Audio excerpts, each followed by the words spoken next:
సీతారాం యేచూరి గారు చిన్నతనం నుంచి వామపక్ష భావాలు కలిగిన వ్యక్తి, సహజ నాయకుడు.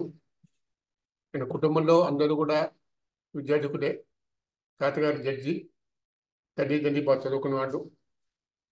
ఆయన మేనమామ చీఫ్ సెక్రటరీగా చేశారు ఆంధ్రప్రదేశ్కి, మోహన్ కందా గారు. అలాగే అందరూ కుటుంబంలో అందరూ చదువుకున్న వాళ్ళు ఉన్నారు, ఐఏఎస్ ఆఫీసర్లు ఉన్నారు. అటువంటి వ్యక్తి ఏఎన్యూలో చేరిన తర్వాత ఒక వామపక్ష నాయకుడు అయ్యాడు. ప్రకాష్ కారత్ ఈయన ఇద్దరు సహాధ్యాయుడు. జేఎన్యూలో ఉన్నప్పుడు ఆయన జేఎన్యూలో ఉన్నప్పుడే సిపిఎంలో చేరాడు 1975లో. ఇప్పుడు ఇందిరాగాంధీ ఆర్థిక పరిస్థితి పెట్టినప్పుడు, ఎమర్జెన్సీ డిక్లేర్ చేసినప్పుడు ఆవిడ ఇంటికి పోయి, నేను ఛాన్సలర్గా ఉన్నారు జేఎన్యూకి, మీరు ఉండకూడదు అని చెప్పి నా దగ్గర నిలబడి చదివి వాటిని ఒప్పించి రాజీనామా చేయించాడు. అదొక చారిత్రక ఘటన.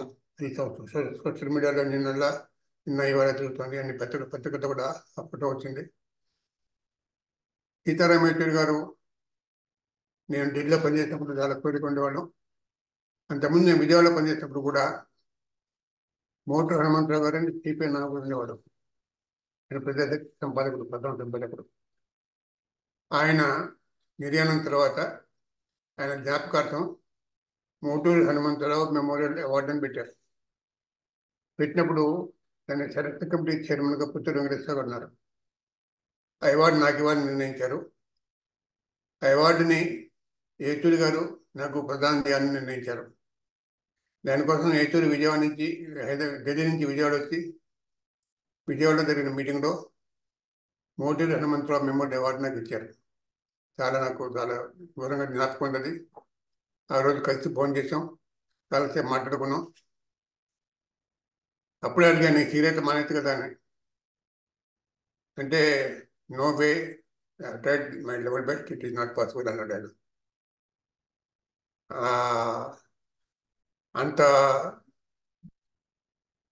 బాగా మాట్లాడే వ్యక్తి, అంత మంచి వక్త, మంచి మేధావి. జేఎన్యూలో ఆయన పిహెచ్డీ చేసినప్పుడు ఎమర్జెన్సీ డిక్లేర్ చేసి అరెస్ట్ చేశారు. అంతే పిహెచ్డీ స్వచ్ఛ చెప్పారు. కానీ ఆయన మార్క్స్, లెనిన్, ఏంజిల్స్ రచన చదివాడు. నేపాల్ రాజకీయాల మీద గట్టి పట్టిన వ్యక్తి. నేపాల్ రాజకీయ నాయకుడు చాలామంది తెలుసు బాగా. ప్రచండ శిష్యుడు. అట్లాగంటే భారతదేశంలో కూడా చాలామంది నాయకులతో, వాజ్పేయి లాంటి నాయకులతో, ఇందిరాగాంధీ వంటి నాయకులతో, సోనియా గాంధీతో, రాహుల్ గాంధీతో, అందరితో కూడా బాగా పరిచయం వ్యక్తి. అంటే ఒక రిజిడ్గా ఉండకుండా, స్టాలినిస్ట్ లాగా ఉండకుండా అందరితో కడుపుగోలుగా ఉండే వ్యక్తి. రాజకీయంగా తన భావాల విషయంలో రాజీ పడకుండా ఉన్నప్పటికీ ఇతర పార్టీల చెందిన నాయకులతో బాగా కలుపుకునే వ్యక్తి. ఒక 3-4 దశాబ్దాల పాటు ఢిల్లీలో వెలిగిన ముగ్గురు తెలుగు తారల్లో, ముగ్గురు తెలుగు రాజకీయ నాయకుల్లో సీతారాం యేచూరి ఒకరు. మిగతా ఇద్దరు వెంకయ్యనాయుడు గారు, జయపాల్ రెడ్డి గారు. జయపాల్ రెడ్డి గారు అయితే ఆదర్శ పార్లమెంటరీగా జయపాల్ రెడ్డికి అవార్డు వచ్చింది, యేచూరికి అవార్డు వచ్చింది, వెంకయ్యనాయుడు గారు కూడా ఉండొచ్చు. వెంకయ్యనాయుడు గారు అయితే ఉపరాష్ట్రపతి దాకా పోయారు. యేచూరి సిపిఎం ప్రధాన కార్యదర్శి అయ్యారు. అందుకంటే ఉన్నత పొజిషన్ లేదు, ఆయన ఉన్నత స్థాయి అందుకంటే లేదు, ఆ స్థాయికి చేరుకున్నాడు. పొలిట్ బ్యూరో మెంబర్ అయ్యారు. బహుగ్రంథ రచయిత, చాలా పుస్తకాలు రాశారు. సోషలిజం మీద, ఇండియా మీద, బీజేపీ మీద, నరేంద్ర మోడీ పాలన మీద రకరకాల పుస్తకాలు రాశారు. రాజ్యసభ సభ్యుడిగా దాదాపు 12 ఏళ్ళున్నారు. 2 టర్మ్స్ రాజ్యసభ సభ్యుడిగా ఉన్నారు. 2 టర్మ్స్తో చేసిన ప్రసంగాలే ఆయనకి చాలా పుస్తకాలు, చాలా సుదీర్ఘమైన ప్రసంగం చేసేవాడు, సునిశ్చితమైన ప్రసంగం చేసేవాడు, చాలా టు ది పాయింట్ ఉండేది. దాంట్లో ఆయన ప్రసంగంలో స్కాలర్షిప్ కనపడేది, ఆయన విద్వత్తు అంత కనపడేది దాంట్లో. ఆయన మన లాస్ట్ ప్రసంగంలో, నేను ఒక బ్రాహ్మణ కుటుంబంలో చెన్నైలో పుట్టాను, ఒక హాస్పిటల్లో. మా తండ్రి, మా అమ్మగారు బ్రాహ్మణ్స్. నేను పెళ్లి చేసుకుంది ఒక ముస్లింకి, ఒక రాజ్పూత్కి పుట్టిన అమ్మాయిని. మా కొడుకు ఏ కులం వాడు అవుతాడు? బ్రాహ్మణ అవుతాడా, ముస్లిం అవుతాడా, రాజ్పూత్ అవుతాడా? ఈజ్ ఓన్లీ ఇండియన్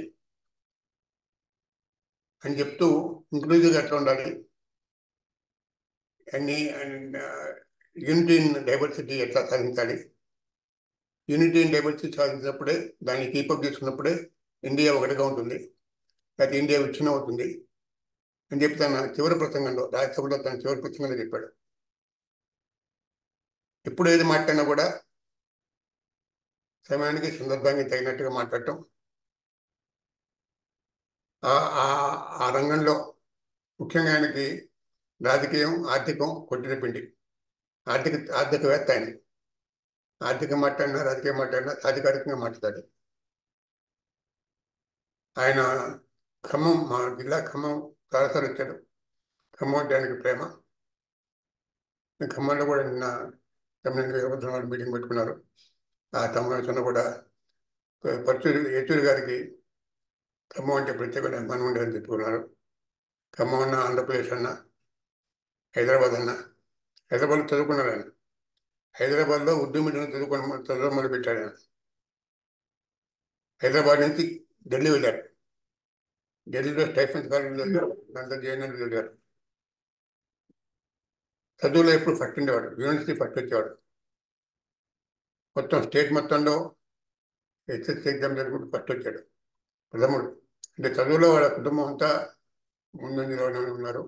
ఈయన కూడా టాప్ లెవెల్ స్టడీస్లో టాప్ లెవెల్లో ఉన్నారు. అంటే రాజకీయాలు కూడా అంతే. అయితే ఇన్ని సిపిఎం ప్రధాన కార్యదర్శి చేసినప్పుడు కొంతమంది అభ్యంతరం చెప్పారు.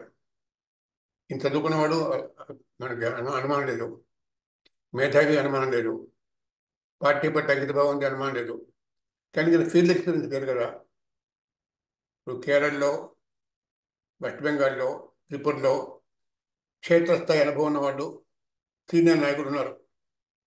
వాళ్ళలాగా ఇది అనుభవం లేదు కదా ఫీల్డ్ లెవెల్లో అనే ఒక ఆక్షేపణ వచ్చింది.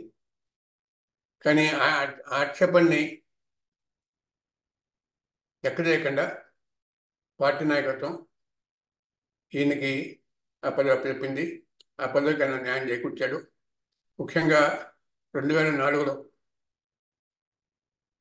మన్మోహన్ సింగ్ ప్రధానమంత్రిగా ప్రభుత్వం ఏర్పడినప్పుడు ఈయన చదివే కారణం. ఇటీవల ఇండియా కూటమి ఏర్పడ్డను కూడా ఈయన చాలా పనిచేశారని మొన్నే నా సోనియా గాంధీ గారు అన్నారు నిన్న. ఏచూరి కోఆపరేషను, ఏచూరి ఇన్వాల్వ్మెంట్ చాలా ఉంది ఇండియా ఏర్పాటు చేయడం అని సోనియా గాంధీ గారు అన్నారు. Rahul Gandhi, Yechury knows India better than anybody else. India, the idea of India అనేది బాగా తెలిసిన వ్యక్తి ఏచూరి అని రాహుల్ గాంధీ అన్నాడు. అమెరికా నుంచి ప్రధానమంత్రి, ప్రెసిడెంట్ ద్రౌపది ముర్ము అందరూ కూడా ఆయన నివాళులర్పించారు. ఈయన బసవపున్నయ్య గారికి తెలుగు నాయకులు బసవపున్నయ్య గారి దగ్గర, ఉత్తర నాయకులు హరిసింగ్ సుర్జిత్ దగ్గర. హరిసింగ్ సుర్జిత్కి ఆయన చాలా కాలం సిపిఎం నాయకుడిగా ఉన్నాడు, సిపిఎం ప్రధాన కార్యదర్శి ఉన్నాడు. ఆయనకి చాలా నచ్చిన యువ నాయకుడు సీతారాం యేచూరి. అట్లాగే వెస్ట్ బెంగాల్ రాజకీయాల్లో బాగా ఉమ్మైపోయాడు. ఆంధ్ర కంటే కూడా, కేరళ కంటే కూడా వెస్ట్ బెంగాల్ రాజకీయాలతో బాగా ఉమ్మైపోయాడు. వెస్ట్ బెంగాల్ అమ్మాయిని పెళ్లి చేసుకున్నాడు, వెస్ట్ బెంగాల్లో రూట్స్ ఉన్న అమ్మాయిని. దాని తర్వాత తన రెండో కొడుకు పోయినప్పుడు విషాదం దిగమింగుని చాలా గంభీరంగా ఉన్నాడు. జీవితంలో అన్ని అనుభవించాడు. సంతోషం, ఆనందం, దుఃఖం, సవాళ్ళు అన్నీ అనుభవించాడు. ఎన్ని సవాళ్ళు అయినా, ఎన్ని సమస్యలు అయినా నేను ఆవేశపడటం కానీ, ఉద్యోగం పట్టం కానీ అప్పుడు లేదు. ప్రశాంతంగా చిత్తంతో మాట్లాడేవాడు, నవ్వుతూ మాట్లాడేవాడు, దాన్ని కలుపుకొని పోయేవాడు. అటువంటి రాజకీయ నాయకుడు ఒక సిపిఎంలోనే కాదు, ఇండియాలోనే కాదు, మొత్తం ప్రపంచంలోనే చాలా అడ్డు. ప్రపంచ రాజకీయాలతో బాగా సంబంధం ఉన్నవాడు. జేఎన్యూ స్టూడెంట్ కాబట్టి అంతర్జాతీయ రాజకీయాలు పూర్తిగా అవగాహన ఉన్నవాడు. ఇతర దేశాల నాయకులతో ప్రచారం ఉన్నవాడు. ముఖ్యంగా క్యాస్ట్రో అంటే చాలా ఇష్టం. క్యాస్ట్రోకి ఈయనంటే ఇష్టం. ఒకసారి అర్ధరాత్రి క్యాస్ట్రో 2 గంటలకు మళ్ళీ మీటింగ్ పెడితే జ్యోతి బోసు ఈయన కొంతమంది నాయకులు నిద్ర నుంచి లేచి మెడుకొని మీటింగ్ పెట్టి మాట్లాడి వచ్చి అప్పుడు ఆయన అడిగి క్యాస్ట్రో అడిగిన ప్రశ్న ఏంటంటే, మీ దేశంలో ఉక్కు ఎంత ఉత్పత్తి అవుతుందని. అంటే రాత్రి 2ంటికి సమావేశం పూర్తయిందట. ఆ సంగతి జ్యోతి బస్సు తెలియదు, ఏతూరు తెలియదు ఎంత అవుతుందో. అందుకని ఏతూరు ఉన్నాడంటే అప్పటి నుంచి క్యాస్ట్రో దగ్గర ఎప్పుడు పోయినా కూడా ఒక నోట్బుక్ పెట్టుకుని పోతా, దాంట్లో అన్ని వివరాలు రాసుకొని పోతాను. ఏ వివరాలు తెలియదు. ఏ వివరాలైనా చెప్పే పరిస్థితి మనం ఉండాలి. వాటి వివరాలు ఉన్న పుస్తకాన్ని తీసుకుని పోయేవాడిని ఆయన దగ్గరికి అని చెప్పేవాడు. క్యాస్ట్రోని తలుచుకునేవాడు. అంతర్జాతీయ కమ్యూనిస్ట్ ఉద్యమ నాయకులతో పరిచయం ఉన్నవాడు. అంతర్జాతీయ కమ్యూనిస్ట్ ఉద్యమంలో ఈయన్ని బాగా ప్రేమించేవాడు, గౌరవించేవాడు. ఇక్కడ ప్రకాష్ గారితో కూడా మంచి సంబంధాలు ఉన్నాయి. ప్రకాష్ గారు ఎందుకంటే ముందు ఆయన సిపిఎం జనరల్ సెక్రటరీ ఆయన స్టాలినిస్ట్ అయినా.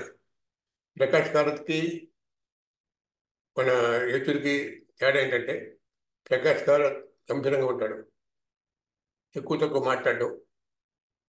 స్టాలినిస్ట్ పొగలేదు, అంటే స్టాలినిస్ట్ లాగా రిజర్వ్లో ఉంటాడు. ఈయన లిబరల్గా ఉంటాడు ఏతూరి. అందరితో కబుర్లు చెప్తుంటాడు, హాయిగా ఉంటాడు. ముఖ్యంగా యువకులతో మమేకం అయిపోతాడు. యువకుని కలిసినప్పుడు, తినకంటే చిన్నవాళ్ళని కలిసినప్పుడు మమేకం వాళ్ళతో కలిస్తే వాళ్ళు ఒకడవుతాడు. అటువంటి మంచి లక్షణ నాయకుడు వామపక్షంలో ఇప్పుడు ఇంకా లేరు. అటువంటి స్థాయి పొందిన నాయకులు వామపక్షాలు లేరు. ఇతర రాజకీయ పక్షాలు, ప్రతిపక్షాలు కూడా ఏతూరు లాంటి నాయకులు పొందారు. ఆయన లేకపోవడం అనేది భారత కమ్యూనిస్ట్ ఉద్యమానికే కాదు, భారత రాజకీయాలకే కాదు, అంతర్జాతీయంగా చాలా నష్టం అని నన్నేవాడు.